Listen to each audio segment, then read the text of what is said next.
He thought that his tail might disappear into the darkness. Not just his tail, his whole body. What about his ears? He was alarmed. Were his ears like this too? Konoe couldn't see them unless he could find a way to view his reflection. He remembered that he had a fragment of reflective glass and reached out to the shelf. It was a strange shard that he picked up from the remnants of toucans, and it allowed him to look at himself. Konoe raised the fragment in front of his face. Against the background of the dark room, his blonde hair was reflected, and among it were two pitch-black ears. "What is this?" he whispered. It came out unintentionally. Konoe was struck by a feeling of weariness and returned the mirror to the shelf. His eyes couldn't focus well. The edge of his view was a hazy white, and everything faded away. Jet black ears and tail. This was really bad. When the one with black ears, a black tail, and black markings appears, the world will be swallowed by evil? It's a prophecy now? Oh my gosh. It was a legend from the old days. Poets often sang songs about it. He'd heard them before. Cats with black ears and a black tail were rare. Therefore, they were despised as symbols of ill omen. Wow, the cat people? Really narrow-minded. Nice. That. Konoe's appearance matched the legends perfectly. If he was seen by the cats in Karou, it would be the end. He'd be killed for sure. They'd remove the existence of the cat who brought evil to the world, and they'd erase the fact that such a cat would be one of Karou.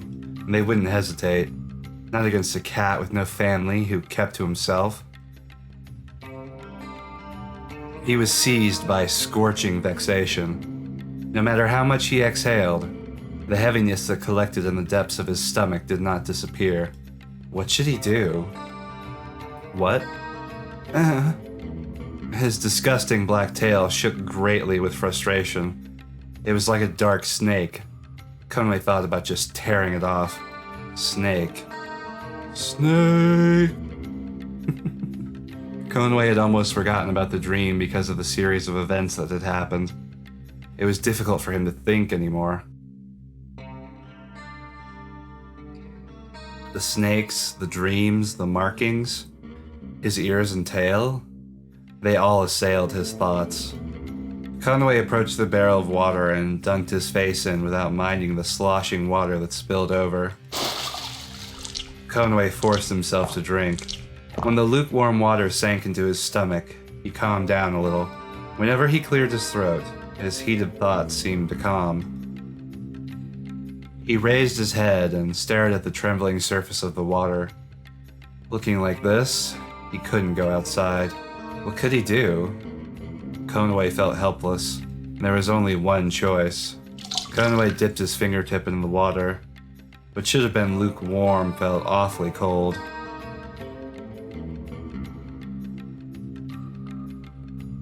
He stood up, put the lid back on the barrel, and leaned on it afterwards. For a while, he looked up at the ceiling and thought. He had to flee the village. Well, I mean, I think, with the whole them wanting to eat you thing, you probably should have done that anyway, but hey, I guess having black kitty ears is a good enough reason to. None of the other cats would accept Konoe in his present state, and he wouldn't give in to the cats who ate each other just to see another day. If he stayed here, there are only two options: be eaten or killed. Only those two. Konoe felt anxious about leaving the house that held so many memories, but he couldn't cling to it forever. At least he would burn the memory into his eyes. He wouldn't let himself forget, even if his memories faded. His eyes roved over the room, the ceiling, the walls, the floor, the sparse furniture, He'd seen these things for as long as he could remember. They were dirty, but he wouldn't forget. Konoe closed his eyes and the scene before him was carved securely into his heart. Someday, he intended to return, even if he understood that it was impossible. Even if the place was in ruins, he wanted to come back. Slowly opening his eyes, he looked at his tail, which laid on the floor. He tried to move it in the spur of the moment. "Disgusting," he muttered. His tone was full of self-mockery. However, it really was his tail. Everything happening now was reality. It was unbelievable, and his hatred did not yet fade, but he could do nothing but accept it. Konoe sighed and looked up at the night sky. He could probably flee in the middle of the night. It was easy to move under the cover of darkness, but if he left the village, where would he go? Konoe had not thought of that. He didn't stand a chance. The neighboring villages everywhere else would be just like Karou. He couldn't show himself at those places either. I mean, do you know that for a fact? Because I got the impression that you hadn't done a lot of traveling, Konoe. But hey, maybe you're right. Maybe they're all superstitious assholes. And the only place he could go was Ransen, the largest city in Sissa. It had not been invaded by the Void yet, and did not have the sacrifice system. If Ransen attracted the cats of all sorts, maybe they would understand the cause and find the cure for his symptoms. But the problem was getting there, and there were not many stories of cats reaching Ransen from as far as Karou safely. Well, I mean, you know at least one cat who seems to do it on a regular basis, so I don't know. Is it just that he has more supplies? Between Karou and Ransen was a dangerous forest. In the southern forests, the void eroded everything. But to the north, it was different. It was a forest of abundant green where one could easily get lost. The forest of illusion. It was said that the cats would fall for the illusions and return to the same place over and over again. It was said that once they entered, they couldn't get out again. Well, then how would anyone know? Like, if they couldn't get out again, no one would know about the Forest of Illusion. Because they couldn't tell anybody about it. The erosion of the Void was also much quicker there than in the south. Some had started calling it the Void Forest instead, and Ransen was not close at all. It was also said that monsters were appearing. Entering the northern forest was practically asking to die. Still, he had no choice. Well, I guess that explains why, the two lovey-dovey kitty cats earlier didn't just, like, run off with each other and go be happy together, because they were like, "We do, we'll just be signing a death warrant. And I don't want you to die, too." So that makes a little more sense now. Because they're like, it's suicide. It's a suicide mission. So, yeah. But hey, it's probably better than being eaten alive anyway. Konoe could do nothing but advance if he wanted to live. He weakly leaned against a barrel in his dark home and looked out at the window at the sky.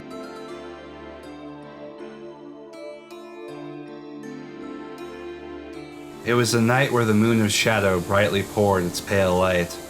Konoe just wanted to curl up and sleep.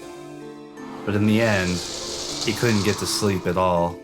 His nerves were on edge because of these repeated, unexpected events. Konoe gave up on sleeping and stretched to disperse his fatigue. He lit a guiding leaf and began to pack his bag. Every now and then, he saw a black shadow at the edge of his vision and jumped.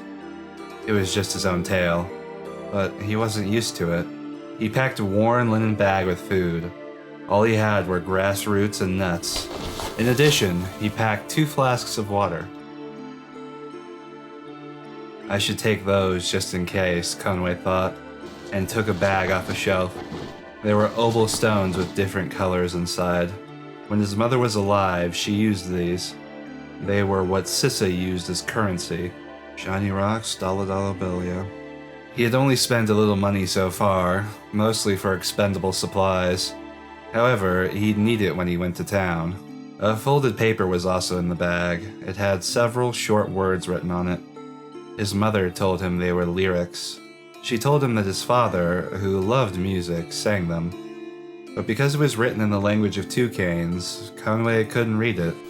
He tied the bag back up, and then he fixed his clothes. What should he do about the marks? With complicated feelings, Konoe held both of his arms in front of him, considering what he would do with them. It was just like that ominous legend. In this situation, Konoe couldn't just walk around outside like this, let alone enter Ransen. So does this mean there's like no cat people with tattoos? And like I know tattoos like aren't like a modern invention, I don't think. So I guess. Okay, game. I'll let it go. With that thought in mind, Konoe picked up a coat from his clothes shelf. It was covered in dust. When he spread it out, dust flew in the air and he turned his face away. Although it smelled a little damp when he put it on, it covered his whole body. If he wore the hood over his head, he could hide his ears. It was just the right time as well because winter was coming up. And the climate in Sissa could be called an eternal spring, but according to the toucan's calendar, the 11th and 12th round moons marked a drop in temperature. All his preparations seemed about done. Oh, he's got on a cloak now. Oh, I think that's a cloak.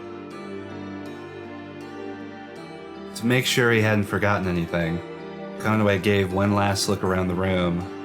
The red flower arranged in a small dish of water caught his eye. It was the flower Tokino had given him. Aww. His face now came to mind. When Konoe had a fever, Tokino had been really worried about him. Maybe he'd return soon to check up on Konoe. He'd be surprised to see that Konoe was suddenly gone. But Konoe thought it was for the best. In this kind of state, it was better not to involve Tokino.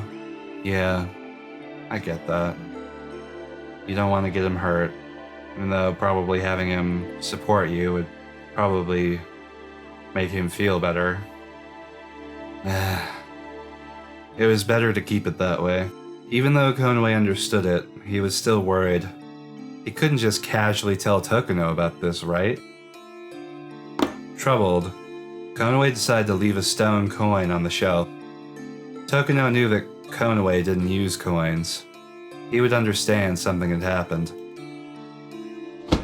Bandito Catboy, at your service. Konoe shouldered his bag and looked at the home he'd spent many years in. Even though it was very simple and basic, he was alright with it. Yeah, I get you, Konoe. You just need some stuff and 4 walls and a bed, and you're good to go.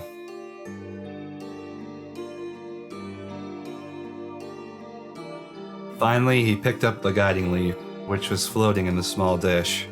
After staring at the warm, pulsing light for a while, Konoe slowly opened the door and headed out.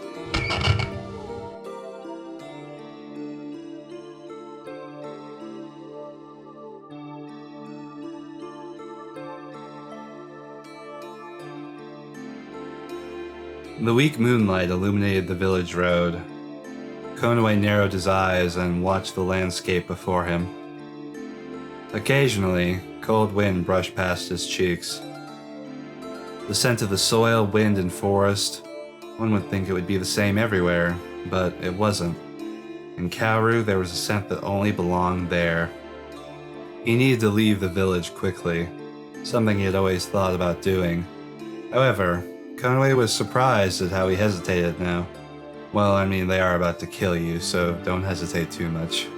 Perhaps it was because this was the village where he was born and raised. The feelings from all the time he spent here were engraved into him one by one.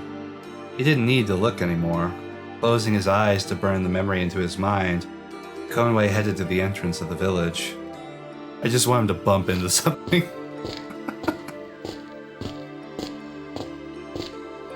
He walked on the village road carefully. Before long, the silhouette of the dark forest appeared before him. Konoe stopped and looked up. He had made it this far. Whatever would happen, would happen. There was no point in being frightened. There was no other way.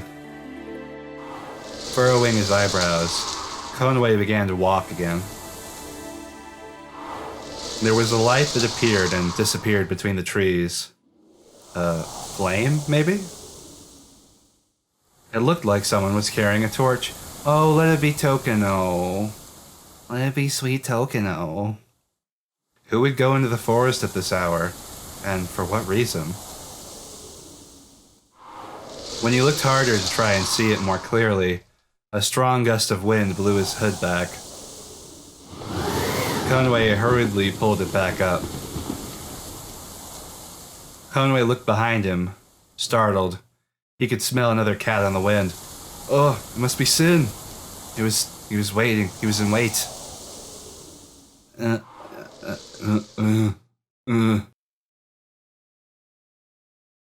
Someone was in the shadows. They were trying to suppress their presence. He'd been preoccupied with the suspicious flame flickering in the forest, and hadn't noticed them. Two glimmering eyes stared right at Konoe. The cat stood up slowly and uttered a low growl. Konoe, you... What's with your ears? And your tail's color? He had seen them. It can't be. It's the unlucky color. Konoe, don't tell me you're the... The cat raised his voice and bared his fangs as he spoke. It was the worst situation. He had to avoid fighting. The other cat made the situation worse and more cats gathered. Konoe wouldn't be able to escape. In this case, Konoe suddenly turned around and dashed towards the forest. I like it. GTFO. Oh, wait. Konoe heard footsteps coming after him, but he didn't look back and kept running. The cat wouldn't chase him into the forest. Konoe rushed onwards and leapt into the forest. Wait, Konoe. The cat ran after him for a while, but before long, Konoe no longer heard his voice. Just as he'd thought, the cat would not enter the forest of illusion. How long had he run? Konoe stopped and caught his breath. The cat would surely report this to the elder, but this was the forest where, once you entered, you wouldn't be able to escape. He doubted they'd chase him here. Calming his breathing down, Konoe carefully looked around. All the thick trees looked the same. The overlapping branches and leaves blocked the moonlight. There was no wind, but his footsteps made a sound in the grass. It wasn't so different from the rumors. It was really a strange forest. It wouldn't be a surprise that monsters were living here. But it was better than being murdered in the village. He had been chosen as a sacrifice anyway. He couldn't live in Karou anymore. In any case, Konoe had to get through this forest. It was easier said than done, but he had no plans of dying here.